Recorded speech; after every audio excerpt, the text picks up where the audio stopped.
बेटा आज हमने शुरू करना है प्रोफेशनल सर्वे। कौन सा शुरू करना है जी? प्रोफेशनल सर्वे। समझ आ गई बात की। पहले हमने क्या पढ़ा था बेटा?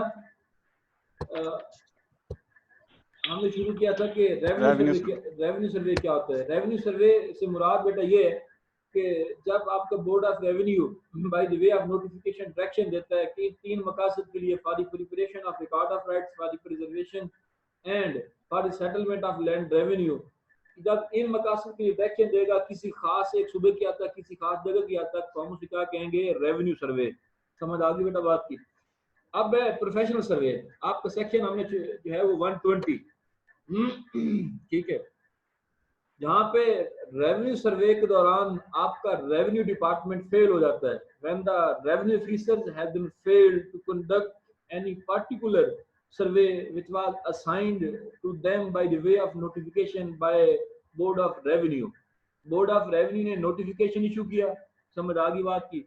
बोर्ड ऑफ रेवेन्यू ने नोटिफिकेशन इशू किया, ठीक है, कि जनाब आपने ये सर्वे कंडक्ट करना है, लेकिन वो सर्वे उनके बस की बात नहीं रहती। वो सर्वे वो कंडक्ट किया वो नहीं कर सकते। समझ आ गई बात की। अब वो अमला हो जाता है फेल, ठीक है, तो फिर जो आपका बोर्ड ऑफ रेवेन्यू है ना, उसको क्या करेगा?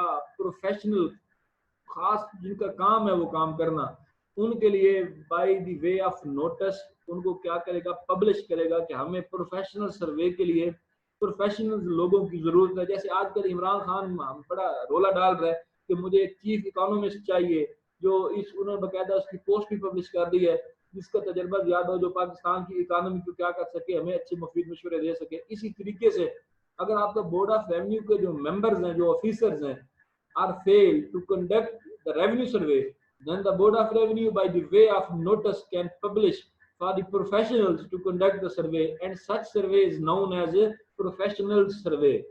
समझ आ गई बेटा बात की? समझ आई कि इन हालात में जब आपका रेवेन्यू ऑफिसर का जो होता है अमला ये फेल हो जाता है तो फिर प्रोफेशनल्स को बुलाया जाता है और उनसे जो सर्वे कंडक्ट करवाया जाता है उसे हम क्या कहेंगे? Professional survey under section 120 of this act.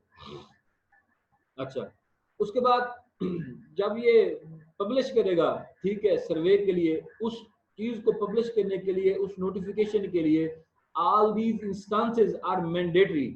Number 1 the local area, ठीक है, वो area which is to be surveyed and, ठीक है, नेचर ऑफ सर्वे। समझ आ गई? जिस जगह का सर्वे होना है उस जगह का जिक्र करेगा और जो नेचर होगी सर्वे की उसका क्या करेगा? बकायदा हवाला देगा जो उन्होंने नोटिफिकेशन भेजना है ना बेटा। अच्छा, उसके बाद बेटा नेक्स्ट इसमें आपका इसी में कि जो सर्वे होगा उसका लोकल एरिया बकायदा लिखेगा और नेचर ऑफ सर्वे होगी उसका लिखेगा। नंबर 2, इसी प्रोफेशनल सर्वे के नोटिफिकेशन में वो बकायदा जिक्र करेगा उन तमाम ऑफिसर्स के जिन्होंने जाके वो सर्वे कंडक्ट करना है विद देयर ऑफिशियल डेजिग्नेशन, यानी कि जिन ऑफिसर्स ने जाके वो सर्वे कंडक्ट करना है उनके नाम होंगे, उनके डेजिग्नेशन होंगे और उनकी मुकम्मल डिस्क्रिप्शन होगी जिन्होंने सर्वे को कंडक्ट करना है, ठीक है। उसके बाद नंबर 3 है बेटा कि kinds of boundary marks elected by revenue officer, ठीक है, जो जो उन्होंने किस किस्म के उन्होंने बाउंड्री मार्क्स जो है ना बेटा वहाँ पे इरेक्ट हुए हैं already bye the revenue officers, ठीक है, उनका वो बकायदा क्या करेगा? जिक्र करेगा उसी नोटिफिकेशन में। समझ आ गई बात की? इसके बाद उसने वाज़ेह तौर पे लिख दिया कि जो प्रोफेशनल सर्वे में लोग जा रहे होंगे ना टू कंडक्ट सच प्रोफेशनल सर्वे, अब सपोज बोर्ड ऑफ रेवेन्यू ने ये जो आपका अली इस्माइल साहब मेरे सामने मौजूद है उनका नाम आ जाता है, ठीक है, या किसी आपकी क्लास में से किसी का नाम भेज देते हैं बोर्ड ऑफ रेवेन्यू वाले कि आपने क्या करना है जी, जाके ये सर्वे कंडक्ट करना है जिसका नाम है प्रोफेशनल सर्वे। तो याद रखिएगा उसका मुकम्मल नाम, पता, डिस्क्रिप्शन सारी मेंशन होगी। अच्छा, उस तमाम ऑफिसर्स के पास जिन्होंने सर्वे जाके कंडक्ट करना है उनके पास वो तमाम इख्तियारात होंगे जो कि एक रेवेन्यू ऑफिसर के पास अंडर सेक्शन 30 में बताए गए हैं। याद है जो हमने ये कहा था for the purpose of inspection, for the purpose of demarcation, for the purpose of measurement and for the purpose of boundary, any revenue officer can inter into the house of such person. ये तमाम इख्तियारात अब इन professionals सर्वे holder के पास भी होंगे कि जब उन्होंने सर्वे करने के लिए इन 4 मकासद के लिए, वो 4 मकासद कौन कौन से हैं? Measurement, demarcation, inspection and boundary के लिए अगर उनको किसी के घर में दाखिल होना पड़ता है तो वो हो सकते हैं, या वो तमाम इख्तियारात which has already been prescribed in the section 30 of Land Revenue Act, ठीक है, तो इन तमाम इख्तियारात को ये क्या कर सकते हैं? इंजॉय कर सकते हैं। कौन भला? जिन्होंने प्रोफेशनल सर्वे जो है वो कंडक्ट करना है। समझ आ गई? ये है सेक्शन 120। जो सेक्शन 120 में सर्वे है वो कौन सा सर्वे कहलाता है? प्रोफेशनल सर्वे कहलाता है। अब इस चैप्टर में 2 किस्में सर्वे की, एक है रेवेन्यू सर्वे, एक है प्रोफेशनल सर्वे। समझ आ गई बेटा बात की? अच्छा, नेक्स्ट है बेटा इसमें power of revenue officer to make rules for the demarcation. समझ आ गई? That is a very important. और ये आप अक्सर देखते हो सड़क की ये दाएं जानिब आप वो बनी होते हैं मड पिलर्स और लिखा होता है कि गंदम की काश्त आप फिलहाल डेट से करें, धान को इतनी गंदम जो है वो दें आप। सड़क के किनारे जब हाईवे पे जा रहे होते हैं तो येलो कलर व्हाइट कलर की मिट्टी होती है और रेड और ब्लैक कलर के उसके ऊपर लिखा होता है, ये मैक्सिमम ज़राअत का लिखा होता है। समझ आ गई? तो आपको अच्छा, उसके बाद जो मेरे दोस्त देहातों से ताल्लुक रखते हैं उनको पता होगा कि मौजा की एक अपनी हदबंदी होती है, फेवर्ड की एक, आपके मुरब्बा की एक होती है, एक एकड़ की होती है। ये सारी चीजें मैं आपको बता चुका हूँ। अब उसी चीज को हमने आके पढ़ना है सेक्शन 121 में। अच्छा, अब इन्होंने यहाँ पे वाज़ह तौर पे लिख दिया कि जनाब when any officer, whether revenue officer or professional surveyor is going to conduct the revenue officer and they are making the demarcation and measurement, they can use the following signs। समझ आ गई बात की? कि बोर्ड ऑफ रेवेन्यू जब भी किसी किस्म की जायदाद को तकसीम करवाना चाहता है ना, तो उनके जो साइंस हैं, यानी कि बुर्जी, स्टोन, ये मड पिलर, ये ट्राई जंक्शन, ठीक है, जितने भी ये साइन है ना, उनके लिए वो रूल्स बना सकता है आपका board of revenue. Board of revenue क्या कर सकते हैं? डिमार्केशन के लिए, मेजरमेंट के लिए जो जो साइन की जरूरत होगी ना, जिन जिन साइंस की हमें मेजरमेंट के लिए जरूरत होगी, उनको बकायदा क्या करेगा बोर्ड ऑफ रेवेन्यू, उनके लिए रूल्स बना सकता है। समझ आ गई बात की? अच्छा, और जब वो रूल्स बनाएगा, जो वो साइन तैयार करेगा कि ये सारे साइन है ना जी, ये जो सारे साइन है ये मेजरमेंट, इंस्पेक्शन और पार्टीशन के इस्तेमाल हो सकते हैं, तो याद रखिएगा इस कानून के मुताबिक अगर वो इन साइंस को किसी और मकसद के लिए भी इस्तेमाल कर सकता है ना, तो ये कानून उसको अलाउ करता है। तो ये जो साइन यहाँ पे वो रूल्स बनाएगा, ठीक है, याद रखिएगा जो यहाँ पे वो साइन बनाएगा वो रूल्स और साइन किसी और मकसद के लिए भी इस्तेमाल हो सकते हैं, ठीक है। अब इसने लिख दिया पहली बार ट्राई इंजंक्शन, ठीक है, क्या भला जो पहला साइन होगा ना वो होगा ट्राई इंजंक्शन, जिसका मतलब है पिलर्स या प्लेटफॉर्म। इसे क्या कहते हैं? Try injunction. इसके 2 नाम है, इसका नाम है पिलर्स या प्लेटफॉर्म। ट्राई इंजंक्शन एक ऐसा साइन है जो 2 मौजों को मिलाता है, जो 2 मौजों को मिलाता है, इसे हम क्या कहते हैं? आपका पिलर या प्लेटफॉर्म। या ऐसे कह दूं, अगर आपके चक हैं तो अगर 2 चकूक को अगर कोई साइन मिलाता है तो हम उसे क्या कहते हैं? Try injunction. TRIINJCNCTION, try injunction. समझ आ गई बात की? ट्राई इंजंक्शन या पिलर्स या प्लेटफॉर्म ऐसा साइन जो किसको मिलाता है? आपका 2 मौजों को, 2 चकूक को, 2 विलेजेस को। समझ आ गई? उसके बाद दूसरा साइन है बुर्जीज, BURJIS, बुर्जीज, जिसे आप बुर्जी कहते हो जी, वो फिलानी बुर्जी है, ये सरकारी बुर्जी है। समझ आ गई बात की?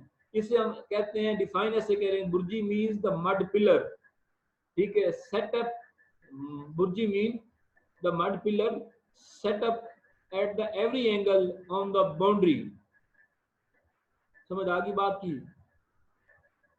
जो हर एंगल पे बुर्जी होती है हर एकड़ की, ये हर बंदा अपनी जहां तक उसकी खेवट है, जहां तक उसका वो जायदाद है, वो अपना भी लगा सकता है, अदरवाइज गवर्नमेंट लगाती है हर किसी की हदबंदी को शो करने के लिए। उसके बाद है मेजोनरी, MASONARY। तीसरा साइन कौन सा है? MASONARY, मेजोनरी, ठीक है। It means the stone pillar. इसका क्या मतलब है? पत्थर, जिसे आप कहते हो भाई वो पत्थर लगा हुआ है, ठीक है। ये 3 किस्म के साइन इन्होंने इस्तेमाल किए हैं जो इन्होंने बताए हैं 121 में, कि इन 3 साइंस को बनाने के लिए, इनको गवर्न करने के लिए जो बोर्ड ऑफ रेवेन्यू है ना, वो लेजिस्लेशन कर सकता है, वो रूल्स बना सकता है। समझ आ गई बात की बेटा? अब ये 3 साइन है और मैंने आपको ग्रुप में शेयर किए थे नोट्स, अगर आपको याद हो तो, जिसमें 71 72 के करीब डेफिनेशंस थी। अगर आप जरा एनक लगा के ये गौर से पढ़ोगे तो ये 3 चीजें आपको वहां से मिल जाएंगी और इससे अच्छी चीजें भी आपको मिलेंगी। वो उर्दू में भी थी, इंग्लिश में भी थी। अगर जनाब एक दफा पढ़ने की जहमत कर लेंगे तो ये चीजें आपको अच्छे तरीके से कवर हो जाएंगी और आपको आधा पटवार जो है यहाँ पे समझ आ जाएगा। समझ आ गई कि एक पटवारी जब भी बाउंड्री के लिए आता है, पार्टीशन के लिए आता है, तो इन साइनों में से वो साइन इस्तेमाल कर सकता है। उसके बाद है सेक्शन 122 बेटा, effect of the settlement of boundaries. समझ आ गई बेटा बात की। जो सेक्शन 122 है वो किसको डील करता है? Effect of settlement of boundary. अच्छा, अब वो कहता है when any settlement or any survey or any partition has been made by the revenue officer under this chapter or under any provision under this chapter, यानी कि कोई revenue officer क्या करता है बेटा, कोई पार्टीशन कर देता है, मेजरमेंट कर देता है, डिमार्केशन कर देता है, आपकी बाउंड्री मुकर्रर कर देता है, आपकी हद बरारी कर देता है, लेकिन आप उस हद बरारी से मुतमैन नहीं हो।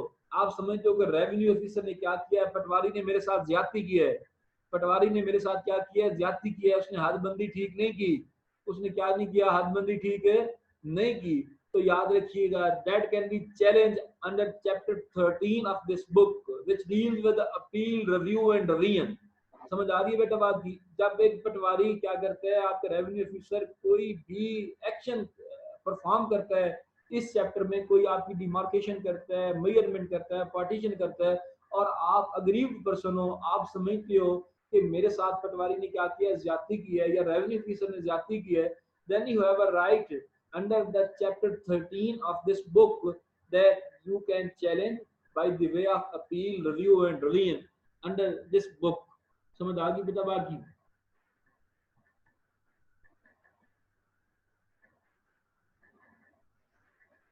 इसके बाद बेटा उसकी जो प्रॉपर पोजीशन है, आपने जो ग्राउंड एस्टेब्लिश करना है कि जो मेरा हक था ना, जो मेरा प्रॉपर हक था, ठीक है, समझ आ गई बात की? मेरा हक था, मुझे हक दिया नहीं गया, मुझे मेरे हक से महरूम किया गया, तो आप under section 122 that is appealable, revisable and reviewable, ठीक है, अंडर चैप्टर 13। अब आपने रिवाइज भी करवा लिया, आपने रिव्यू भी करवा लिया, आपने अपील भी कर दी, उसका भी फैसला हो गया, उसका भी फैसला हो गया। समझ आ रही बेटा? अब जब ये सारे मामला सेटलमेंट होगी सर्वे होने के बाद, तो फिर जो रेवेन्यू ऑफिसर होगा ना, it is the duty of revenue officer to deliver the possession according to the such record which has been prepared by the such action। यानी कि पटवारी साहब ने मेजरमेंट की, उसके मुताबिक जो जो आपके तहफुज़ात थे उनको दूर कर दिया। आपका सारे मामला जो अगर सेटल हो जाते हैं, आपकी जो अपील है उसमें उसके जरिए अगर सेटल होता है, रिव्यू के जरिए सेटल होते हैं या आपके रिवीजन के जरिए सेटल होते हैं ना, देन जो है आपका रेवेन्यू ऑफिसर आपकी जो वो प्रॉपर्टी है उसको उसके मुताबिक ही जो रिकॉर्ड तैयार कर लिया जाएगा, उसके मुताबिक उसका जो पोजेशन है वो क्या कर देगा, डिलीवर कर देगा। ठीक है, ये है बेटा सेक्शन 122, ठीक है, जो हम पढ़ रहे थे। ये कौन सा सेक्शन है जी? ये सेक्शन कौन सा है जी? 122, ठीक है बेटा। अच्छा, अब नेक्स्ट है बेटा इसमें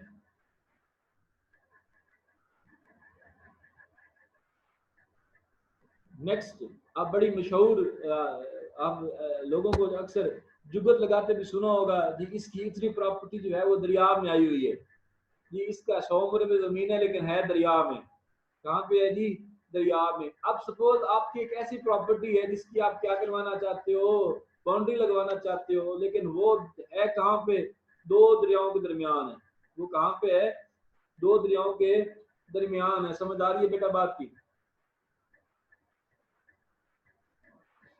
अच्छा, अब सपोज अब ये कहते हैं अंडर सेक्शन 123, ये सवाल अक्सर आ जाता होता है, अगर आप पेपर उठा के देख लो ना तहसीलदार वाले, वो कहते हैं what is the procedure for a revenue officer to fix the boundary between the two rivers या between the two riverine village. ठीक है, कि वो कौन से ऐसे मेयर हैं एक रेवेन्यू ऑफिसर के लिए कि जब उसने एक प्रॉपर्टी जो कि दो दरियाओं के दरमियान है और दो गांव की जमीन है, उनको फिक्स करने के लिए उसके पास क्या क्या इख्तियारात हैं। समझ आ रही है बेटा बात की? तो इसमें सेक्शन 123 डील करता है कि power of the revenue officer to fix the boundary between the riverain state, यानी कि एक रेवेन्यू ऑफिसर के पास कौन कौन से इख्तियार आते हैं regarding the such land which is situated between the to river. अच्छा, तो उसमें अब पहली बात ये कहता है बेटा, अगर आपके रिवायात हैं, अगर दो मौजे हैं ना, ठीक है, वो किसकी जद में आते हैं, आपके दरिया की जद में आते हैं। तो पहली बात वो ये कहता है, बात गौर से सुन लो, कि उस प्रॉपर्टी को उन रिवाजों के मुताबिक ही फिक्स कर देगा जो आपके इलाके में पहले चल रहे हैं।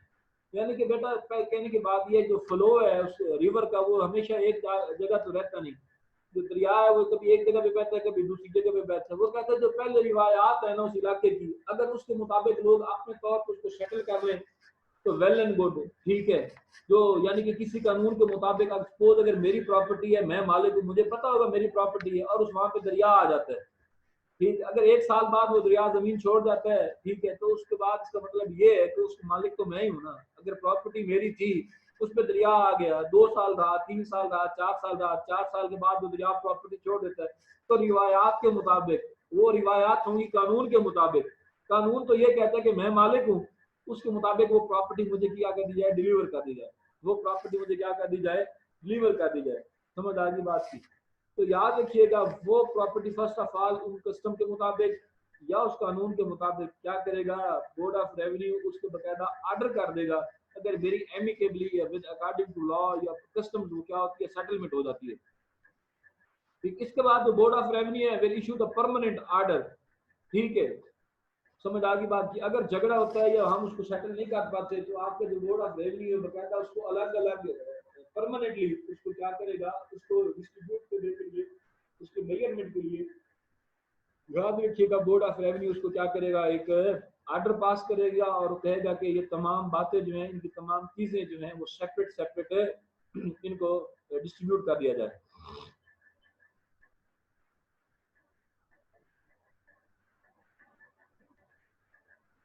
उसके बाद सब सेक्शन 2 उसने लिख दिया कि कलेक्टर में पास एन ऑर्डर। ठीक है, वो क्या करेगा कि वो कोई भी बाउंड्रीज है वो फिक्स कर सकता है और दोनों की हद मुकर्रर कर देगा। कौन? कम से कम कलेक्टर का जिक्र आया, यहाँ पर रेवेन्यू ऑफिसर की बात नहीं आई। ठीक है, ये तो रोला झगड़ा जो है कोई छोटे बंदे का नहीं है। अब वहां पे कलेक्टर ये तहसीलदार होगा। ठीक है, समझ आ गई? ये कलेक्टर साहब जाएंगे मौके पे, ठीक है, अंडर सेक्शन 117 और 121, ठीक है, के तहत हर बाउंड उसकी जो है गांव की क्या करेगा, लिमिट मुकर्रर करेगा। ठीक है, और उसको अलग अलग कर देगा। समझ आ गई बात की? और सेक्शन कौन सा है? 117 और 121। तमाम प्रोसीडिंग्स जो आपके कलेक्टर साहब ने कंडक्ट करनी है, ठीक है, वो किसके मुताबिक होगी? 117 और 121 के मुताबिक होगी। अच्छा, या और इसमें भी उसने वाज़ेह तौर पे लिख दिया कि ये मेजरमेंट या ये फिक्सिंग ऑफ बाउंड्री है ना, that shall be according to the previous history of the land, यानी कि पहले जो जो मालिक था ना उसको देगा, आप कोई नया मालिक नहीं बनाएगा। हाँ, अलबत्ता सरकारी है तो वो अलग बात है। अगर ये काशिफ सज्जाद रजौका साहब की प्रॉपर्टी थी, दरिया में थी, 10 साल बाद दरिया ने प्रॉपर्टी छोड़ दी, तो ये रजौका साहब को मिलनी है और किसी को नहीं मिलनी। यहाँ पे वो वाज़ेह तौर पर सब सेक्शन 3 में ये बात कर रहा है कि ये आपकी मेजरमेंट है ना जी, ये जो आपकी फिक्सेशन ऑफ बाउंड्री है बाय द आपका collector shall be according to the previous record, यानी कि जो जो आपकी पुरानी तकसीम थी इसके मुताबिक ही वो क्या करेगा, फिक्स करेगा। इसके अलावा जो सब सेक्शन 4 है इसमें वो कहता है कि जो ये तकसीम होगी ना, that must be just and equitable, यानी कि ये तमाम इंसाफ के तकाजों को पूरा करे। ये ना हो कि जनाब आपकी ये फेवरेटिज्म हो वहां पे। वो कहते हैं कि जब भी कलेक्टर साहब ये प्रोसीडिंग इनिशिएट करेंगे, वो इंसाफ के तकाजों को क्या करे, पूरा करे। समझ आ गई बेटा बात की? अच्छा, इसके बाद जब कलेक्टर साहब ने तमाम प्रोसीडिंग्स कंडक्ट कर ली, कलेक्टर साहब ने तमाम प्रोसीडिंग्स कंडक्ट कर ली, यानी कि वो दो दरियाओं की जमीन को जो था उसका झगड़ा खत्म कर दिया, उसने बकायदा रिकॉर्ड तैयार कर लिया, तमाम उसके जो ब्लैक एंड पेपर वर्क था तैयार करने के बाद वो किसको भेजेगा? कमिश्नर साहब को। किसको भेजेगा? आपके कमिश्नर साहब को। और जब तक उन दो दरियाओं की जमीन का जो फैसला है कमिश्नर साहब जिक्र नहीं कर देते, कमिश्नर साहब उस चीज को अप्रूव नहीं कर देंगे, उस टाइम तक वो फाइनल नहीं होगी। उस टाइम तक वो फाइनल तकसीम नहीं होगी। कलेक्टर जब अपनी प्रोसीडिंग्स तमाम कंडक्ट कर लेगा तो बाकायदा उसका रिकॉर्ड बनाएगा। रिकॉर्ड बनाने के बाद हर पार्टी का मुतमईन होना जरूरी है, फिर वो भेजेगा कमिश्नर साहब को। कमिश्नर साहब जब इसको पढ़ लेंगे तसल्ली से, सुकून से, तो याद रखना बेटा उस टाइम तक वो फाइनल नहीं समझी जाएगी जब तक आपका कमिश्नर इसको अप्रूव नहीं कर देता। मेरे पास अब टाइम रह गए हैं 8 मिनट। जिसने बेटा सवाल करना है आप जी बिस्मिल्लाह मेरे पे सवाल करें, मैं आपको कर रहा हूँ अनम्यूट, ठीक है। जिसका कोई क्वेश्चन बनता है सेक्शन 1 2 3 तक, जी बिस्मिल्लाह जी। आपने अपने आप को अनम्यूट करना है। सर सेक्शन 1 2 3 का सब सेक्शन 3 एक बार फिर बता दें। 1 2 3 इसका सब सेक्शन 3 जी बेटा आप पढ़ लें। Every such boundary line shall be fixed with due regard to the history of estates and the interest of persons respectively owning them or possessing right therein, in such manner as may. बेटा मैंने आपको पहले कहा कि अगर दरिया आता है 10 साल पहले आपकी प्रॉपर्टी पे, मैंने काशिफ सरदार जोकर साहब की एग्जांपल ली कि आज से 10 साल पहले जोकर साहब मालिक थे, लेकिन वहाँ पे दरिया आ गया। 10 साल बाद दरिया ने वो प्रॉपर्टी छोड़ दी, उसका भाव किसी और जगह पे आ गया। अब ला तो ये कहता है ना कि प्रॉपर्टी पहले रजोकर साहब को दी जाएगी, रजोकर साहब मालिक होंगे। अगर रजोकर साहब खुद नहीं होंगे तो फिर रजोकर साहब के जो वारसान होंगे उनको दी जाएगी। तो आगे बेटा बात की तो यहाँ पे ये कहता है जब दरिया जमीन छोड़ देगा, लीव द लैंड, तो फिर इसको पुरानी रस्म रिवाज के मुताबिक, पुरानी तारीख के मुताबिक, जो रिवायात होंगी उसके मुताबिक ही। जी सर ठीक। सर वो सेक्शन 120 में आपने 4 चीजें बताई थी, मेजरमेंट, डिमार्केशन, इंस्पेक्शन। जी सर, मेजरमेंट, इंस्पेक्शन, डिमार्केशन और जी सर एक और थी सर, मेजरमेंट, डिमार्केशन, बाउंड्रीज और इंस्पेक्शन। जी और जी सर ये बुर्जेस भी इसी में आता है, ये मड पिलर्स। हाँ जी मड पिलर्स ये भी इसी में आता है, ये 121 में। जी ये 121 में जी, ये 121 में आता है जी। आप बेटा जो मैंने नोट्स आपको दिए हैं वो भी एक सब पढ़ लेना, और ये साइंस है आपके 121 में है। सर ये साइंस को जरा कर दे पीडी, वो 3 साइन कौन से किए थे आपने, वो थोड़ा मिक्स हो रहा है ट्राइजेक्शन, बुर्जीज और मेसनरी। सॉरी सर जी जो मेलरी और स्टोन पिलर्स हैं ये किसके लिए यूज होते हैं? हाँ जी आपने जैसे बताया ना बुर्जिस या मल्टी पिलर्स यूज होते हैं स्टेप फॉर शादी जो ट्राई जंक्शन है ना, जो ट्राई जंक्शन है ना, ट्राई जंक्शन वो 2 मौजों को मिलाता है जी। 2 मौजों, जो बुर्जी होती है ना, ये मड पिलर जो होता है ये setup at every angle of the boundary. ये हर बाउंड्री जो आपने, मैं कहता हूँ अगर पटवारी आपको आता है, आपको ये पार्टीशन करता है, आपको आपकी हदबंदी दिखाता है, तो उसने वहां पे आके बुर्जियां लगानी है, वो आपको बुर्जियां लगा के दिखाएगा और आपको बता के जाएगा कि शादी आपकी ये प्रॉपर्टी है, ठीक है जी सर। और शादी सर जो तीसरा जो है ये स्टोन पिलर होता है, पत्थर। ये पत्थर भी बुर्जी लगा दो उसकी मर्जी। स्टोन पर एक होता है सरकारी पत्थर जिस पे बकायदा स्टैंप लगी होती है, सरकारी पत्थर। आपने सुना होगा सरकारी बुर्जी कहाँ पे है, सरकारी पत्थर कहाँ पे है, जिस पे रेवेन्यू डिपार्टमेंट की क्या लगी होती है, स्टैंप लगी होती है जी। ठीक होगा सर। शादी ये आपने नोट्स पढ़ने हैं जो मैंने आपको सेंड किए हुए हैं, मैंने सुनने हैं कल नेक्स्ट क्लास में, मैंने इंशाल्लाह सुनने हैं आपसे। जी सर पढ़ूंगा जी, पढ़ दूंगा सर। सर ये नेचुरल सोर्स अगर किसी की प्रॉपर्टी पे आ जाए, हाँ जी बेटा, तो ये पब्लिक हो जाते हैं। सर नेचुरल सोर्स जैसे आपने कहा कि रिवर आ गया जमीन पे, हाँ जी हाँ जी, तो सर वो क्लेम कर सकता, तो वो जिसकी प्रॉपर्टी है वो क्लेम कर सकता है गवर्नमेंट से कि मेरी ये प्रॉपर्टी है तो आप मुझसे खरीद ले? नहीं कर सकता, गवर्नमेंट को खरीदेगी शादी, ऐसी कोई बात नहीं। और सर ये आपने 121 में बताया कि जो वो रूल्स और साइन बनाएगा तो किसी और मकसद के लिए यूज कर सकता है। हाँ जी, तो लेकिन सर जब वो रूल बनाएगा तो वो पर्पस देगा कि मैं इस पर्पस के लिए रूल बना रहा हूँ। अब नजायज तो जब वो पर्पस ही नहीं रहेगा, कानून जो है ना, पर्पस ही नहीं रहेगा तो नल एंड वाइड नहीं हो जाएगा। मैं कहता हूँ कानून जो होता है बेटे वो जायज मकसद के लिए इस्तेमाल किया जाता है ना।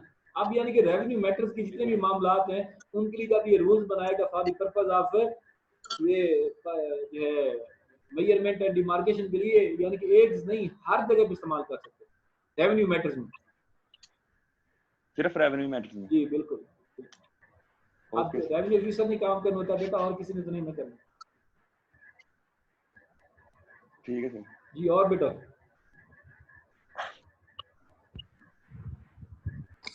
सर 121 का सबसे 1 कर दें, बता दें।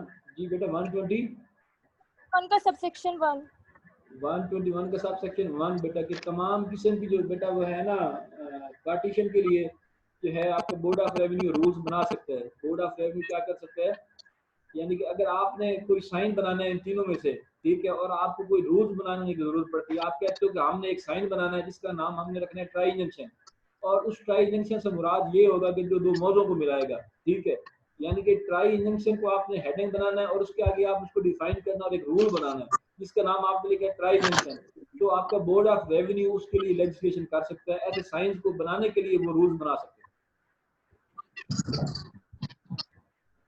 अच्छा सर, सेक्शन 122 में आपने बताया था कि वो अपील करेगा या चैलेंज करेगा। जी शादी, अगर आपकी प्रॉपर्टी आपको ठीक नहीं मिलती, आप समझते हो कि मेरे साथ ज्यादती हुई है, तो इसी किताब के चैप्टर 13 में जाके आप चैलेंज कर सकते हो।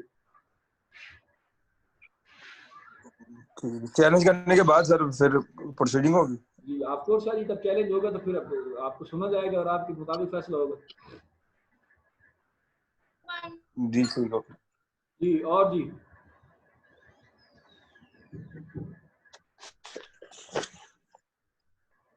और बात पूछनी है बेटा? बस सर फिलहाल तो ठीक है बेटा, बी फ्रैंकली पूछो, खुदा के लिए पूछो, अपना फ्यूचर सिक्योर करो, मुझे छोड़ो, पास आप नहीं हो जाना है, डिग्री आपको मिल जानी है, ये तसल्ली रखो, लेकिन खुदा के लिए इतना पढ़ लो कि आपको समझ आ जाए, ठीक है बेटा, कि कल आप किसी को सामने आपको ये भीख ना मांगनी पड़े। तो फिर मेरे होते हुए अगर आप मेरे स्टूडेंट हो और आपको इन चीजों का पता ना हो, आप पटवारी ना बनो, तो फिर मेरा पढ़ाई का फायदा तो कोई नहीं। सही बात है सर। जी बेटा, और कोई बात नहीं?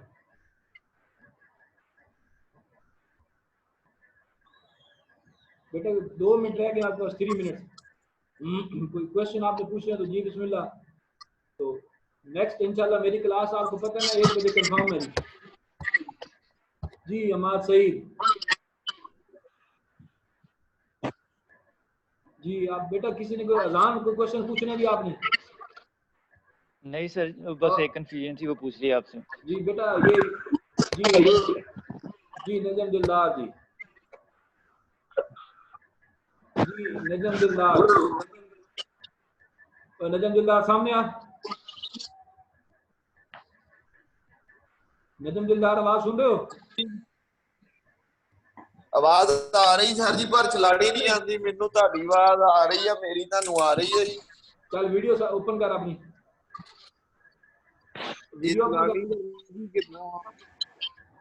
वीडियो ओपन कर अपनी नजम।